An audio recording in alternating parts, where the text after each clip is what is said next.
pessoal, tudo bem? Aqui é o professor Leonardo Greco, dando continuidade com vocês aos estudos relativos ao terceiro ano do ensino médio. Ok, pessoal? Na nossa aula de hoje, nós vamos entender, com relação aos processos migratórios, quais os reflexos que a globalização impõe sobre sociedades que são mais frágeis, econômica e socialmente falando, tá? Compreender também as motivações para que os membros dessas sociedades mais frágeis optem por sair do seu território, ok, pessoal? E também vamos assimilar, entender os reflexos desses movimentos migratórios para aquelas sociedades mais desenvolvidas, que acabam sendo o destino final desses movimentos, tá? Bom, migração o que é? É o ato de mudar de região, cidade, estado ou país, tá? As migrações internacionais, a gente vai considerar que não são um fato novo, mas que a globalização potencializou, acentuou essa situação, essa necessidade, tá? É um fator histórico bastante comum de ser verificado, principalmente na nossa América Latina, ok? Bom, América Latina, historicamente explorada. Durante o período colonial, os territórios da América colonizados por Espanha e Portugal sofreram uma colonização de exploração, onde não há preocupação com o desenvolvimento da área, mas apenas com a obtenção das riquezas, né? Então, explorar as riquezas e apenas isto, tá? Bom, principalmente no final do século XIX e início do século XX, a América Latina foi uma região que atraiu muitos imigrantes, principalmente da Europa e Ásia. Uma das motivações foi a questão do fim da escravidão e, portanto, a necessidade de manutenção da mão de obra. Ok, pessoal? Bom, com relação ao século XX, a gente verifica na América Latina o inverso do processo, tá? Se essa região antes atraía imigrantes, ela passa a perder cidadãos. Então, as pessoas começam a sair da América Latina buscando novas oportunidades, principalmente nos Estados Unidos e na Europa. Embora na Ásia também se verifique um movimento bastante importante nesse período com relação a descendentes de japoneses que viviam no Brasil e também buscaram migrar para o Japão em busca de melhores oportunidades, ok? Bom, com relação ao século XXI, eu falei que os movimentos migratórios não são algo novo, mas que foram acentuados durante a globalização, tá? Porque normalmente, pela globalização, a sociedade se integra mais, né? A mobilidade das pessoas, das informações, dos produtos e das pessoas, ela se verifica com maior intensidade. Do mesmo modo, acentuam-se as crises humanitárias, então toma-se mais conhecimento de situações de extrema fragilidade em algumas sociedades mundo afora, tá? E isso acaba também evidenciando, tornando mais claros, mais emblemáticos, vários conflitos também mundo afora. Bom, o que são, dentro dos processos migratórios, fluxos intrarregionais? São processos migratórios dentro de um mesmo território. A gente percebe, por exemplo, dentro da América Latina, hoje em dia, uma migração muito grande de venezuelanos e haitianos, por exemplo, né, para o território brasileiro, tá? E o que seriam fluxos interregionais? Seriam aí mudanças, né? As pessoas migram de áreas frágeis, carentes, como é o caso da África e América Latina, para outros continentes, no caso aqui, explicando, né, Europa e América do Norte, né?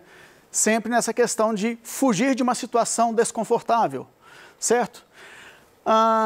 Esse movimento provoca reações internacionais. Então, aqueles países que são o destino final, que em tese recebem, em tese praticamente, né, recebem esses migrantes, começam a buscar alternativas para reagir a esse processo.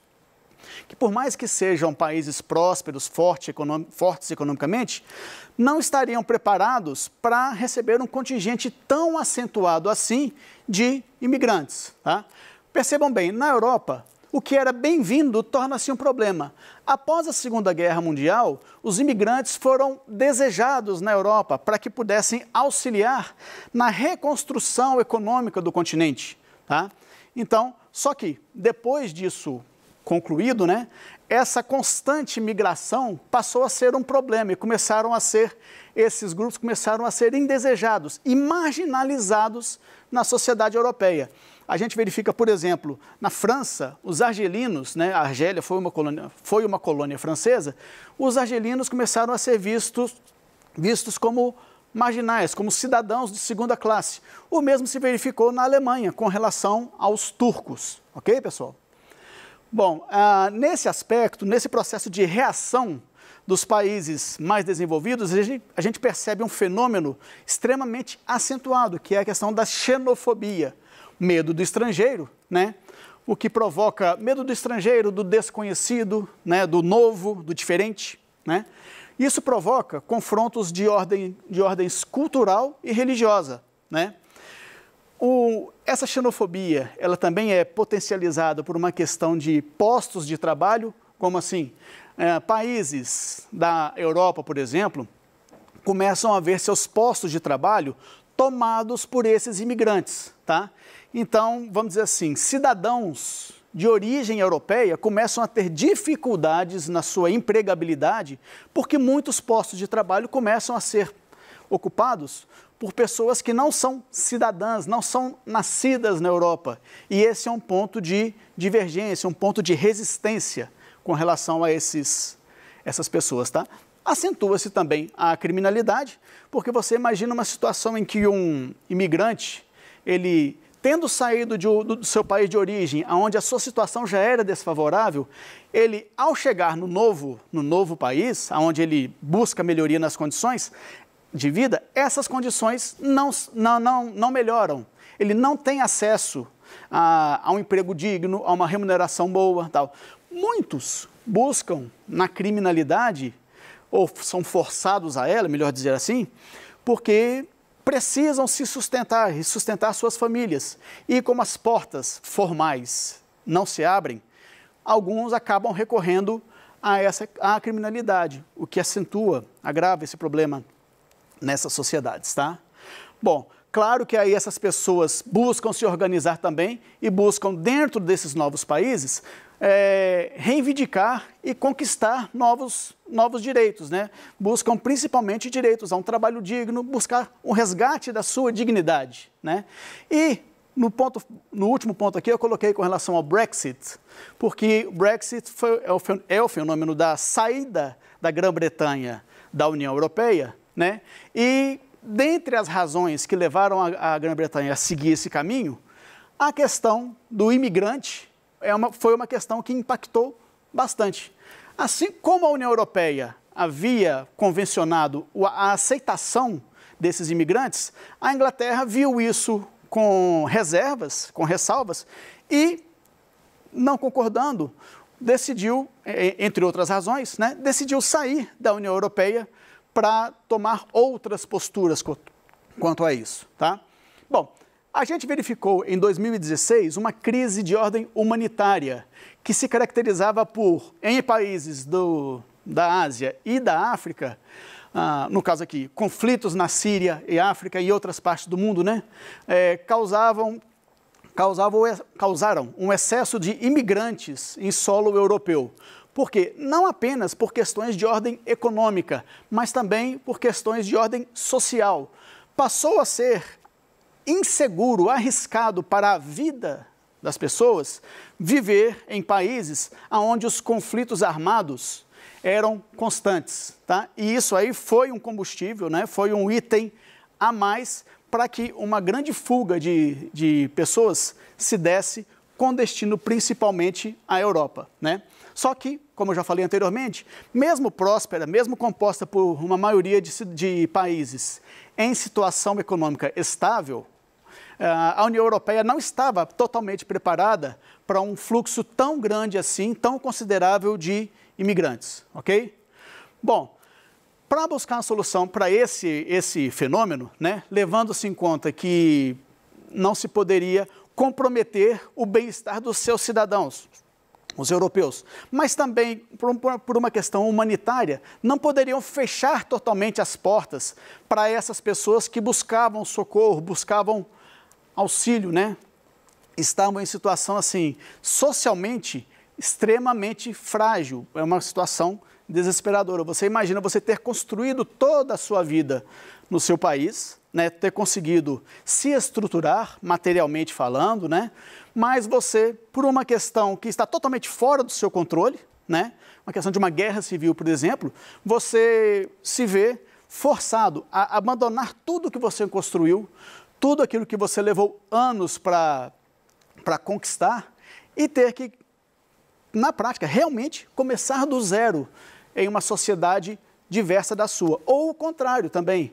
Você vê situações em que, por exemplo, na África, pessoas que viviam em situação de extrema miserabilidade, né, percebem que é inviável a permanência no seu território, porque a sua família estaria correndo o risco de morrer pelas causas mais básicas, entre aspas, morrer de fome, morrer de desnutrição.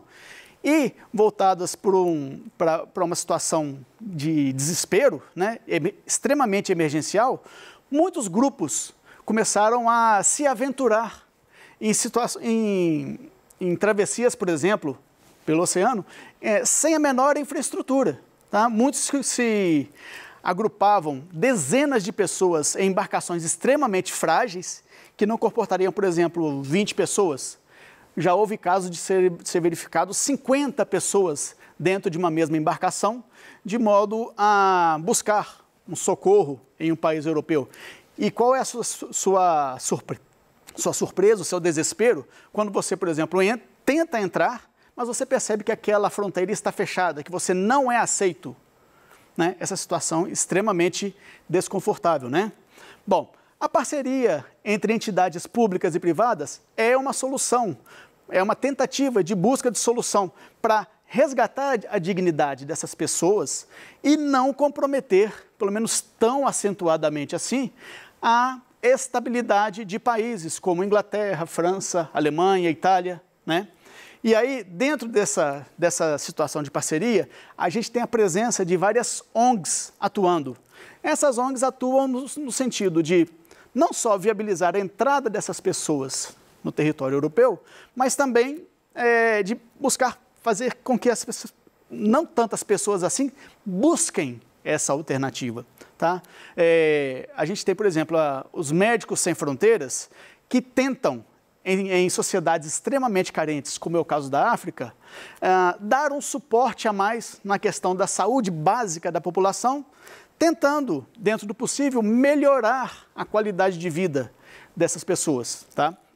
Então, eles atuam nessas duas frentes. Tá? Esse sistema de parceria busca, se possível, evitar com que a pessoa saia do seu território, né, consiga reconstruir a sua vida ali naquele território mesmo, onde ela nasceu e se desenvolveu, ou, se for realmente necessária a mudança para outra região do planeta, que isso se faça com o mínimo de traumas possível, com o máximo de busca de dignidade. Tá?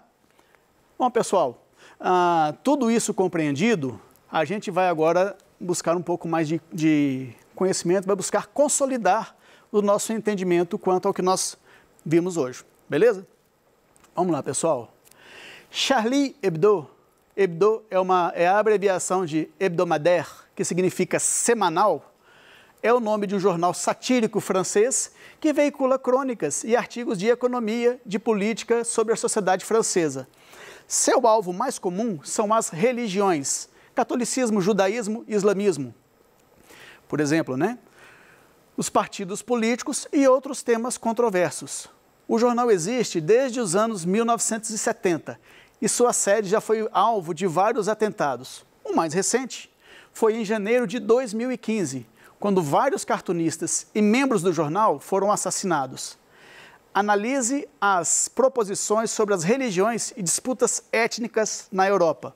Essa atividade, nós vamos analisar com bastante profundidade essa questão dos novos conceitos, dos novos costumes, né, que os europeus com os quais os europeus foram forçados a conviver não só a partir da chegada dos imigrantes, mas principalmente a partir do aumento do fluxo de imigrantes no seu território. Tá? De que forma esses contrastes de ordem social e cultural, e também religioso, né, começou a agravar as divergências, agravar e comprometer a estabilidade social na Europa. Ok, pessoal?